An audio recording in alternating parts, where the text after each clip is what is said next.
Good evening. Child Fund International is an organization that supports children of vulnerable populations. It seeks to give the children the tools to become upstanding adults and leaders who can one day make a difference in their communities.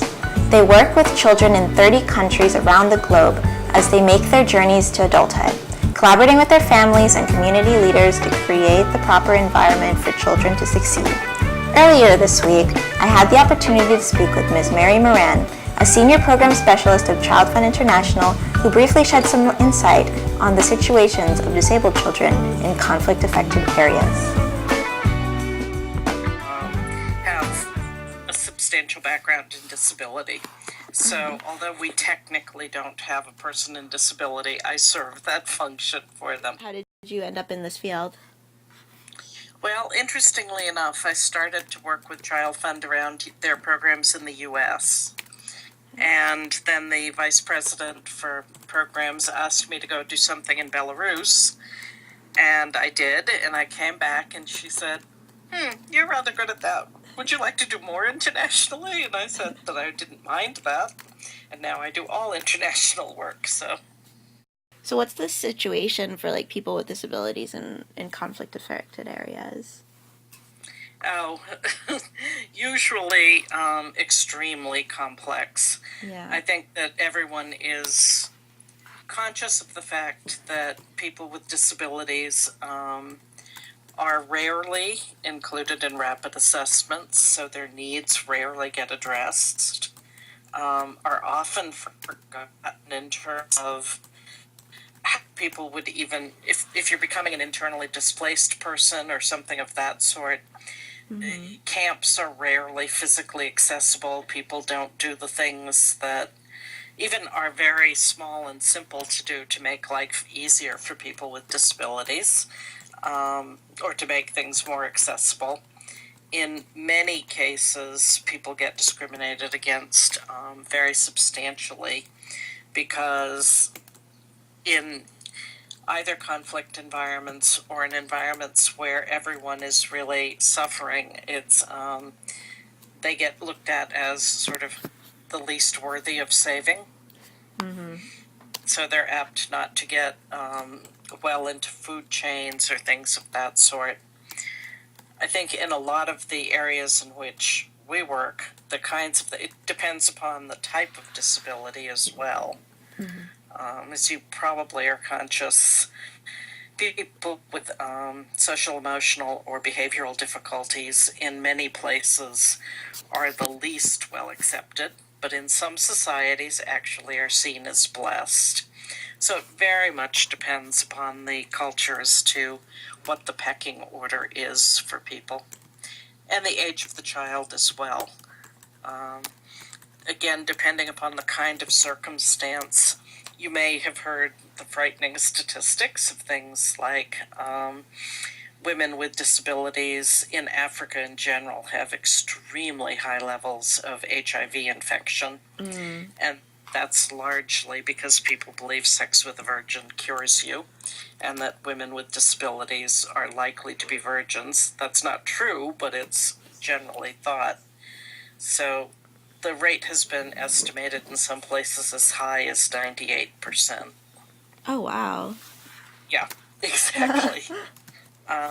So in conflict countries, they're often the easiest, especially where rape is used as a push to submission or a way to gather information over women with disabilities are particularly vulnerable, as are girls with disabilities.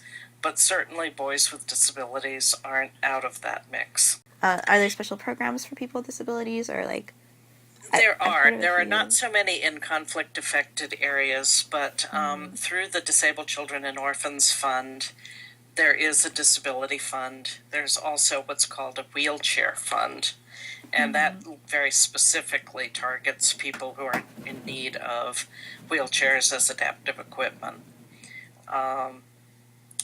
In some of the other government sources, the European Union, DFID, things like that, usually have set aside funds for disability as well.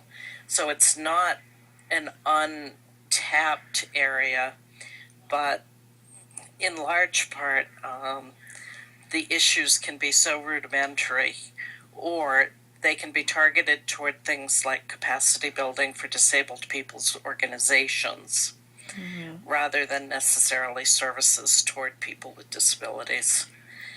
There's a lot of movement, as you might imagine, on the front of inclusive education. And there are some leaders in that, not solely USAID, but things like the Norwegian Refugee Council. Norway in general has put a lot of money into that sort of thing and really done some tremendously good training and capacity building.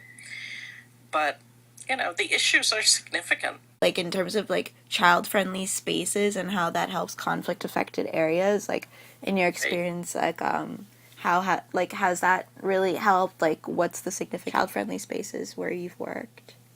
Oh, Yeah. I think, well, anybody who works for Child Fund is a big proponent of Yeah. child-centered spaces, because we've worked extensively in that.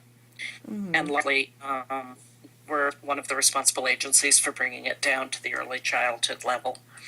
But, for example, with children with disabilities, inclusion of kids with disabilities into those places is often a very difficult thing.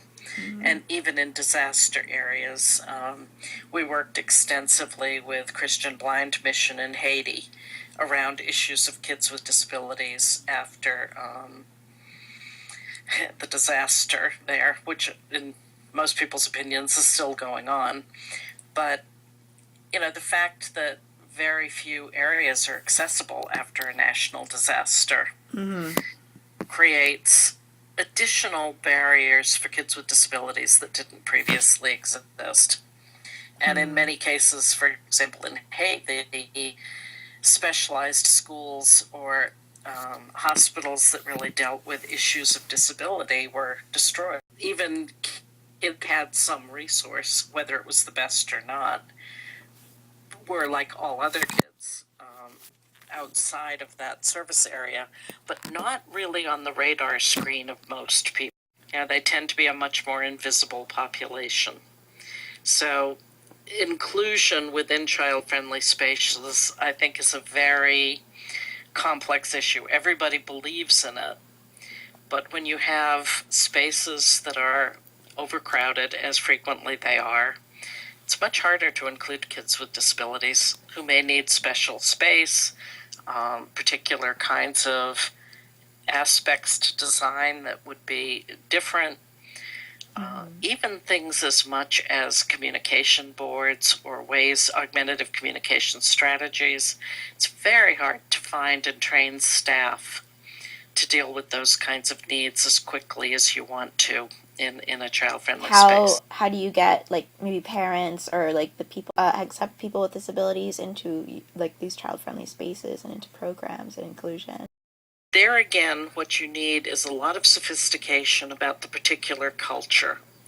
So in a culture where a particular disability is actually seen as a gift, then in fact it's not stigma against the disability. In another culture, that very same disability may subject a person to being chained in a closet at home. So it's not a universal. You can't say, people with motor disabilities throughout the world face the same issues. They don't. As you may know, in a lot of Southeast Asian cultures, for example, seizures are considered a gift. So those people, in fact, are not really stigmatized. But in other areas, they're seen as bewitched or many other, completely inappropriate interpretations that cause not only stigma, but fear among the community.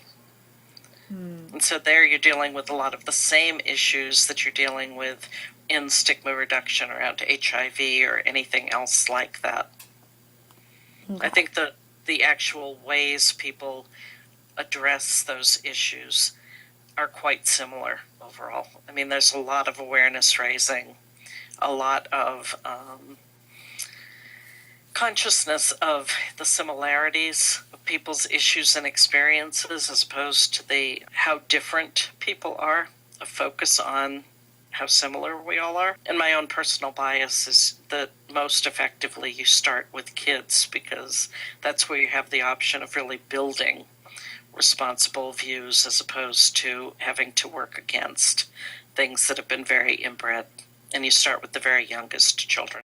Like, what would you recommend for people here who like want to get into your field or want to like help the people with disabilities in conflict affected areas? Well, I think that there are a wide variety of ways. If people are looking for actual jobs, there are job banks and that sort of thing that have lists of people willing to go to conflict affected areas quickly. And for example, the Interagency Network on Education and Emergencies gets a lot of those requests. UNICEF gets a lot of those requests. So there are lists, if you will, that people can get on. But the other kinds of things I think people really need to do is get very familiar with what are the variety of challenges they might face. How do you even find kids with disabilities in conflict-affected areas if they're in a culture that very much stigmatizes their existence?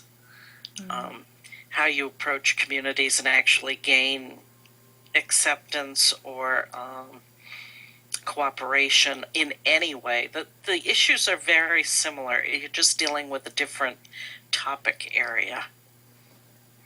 So I think the more people get familiar with things like stigma reduction strategies and working with disenfranchised or marginalized people, the issues aren't all that different from getting involved with street children or children affected by HIV or any of the other populations that tend to be marginalized in many areas, children who live in extreme poverty.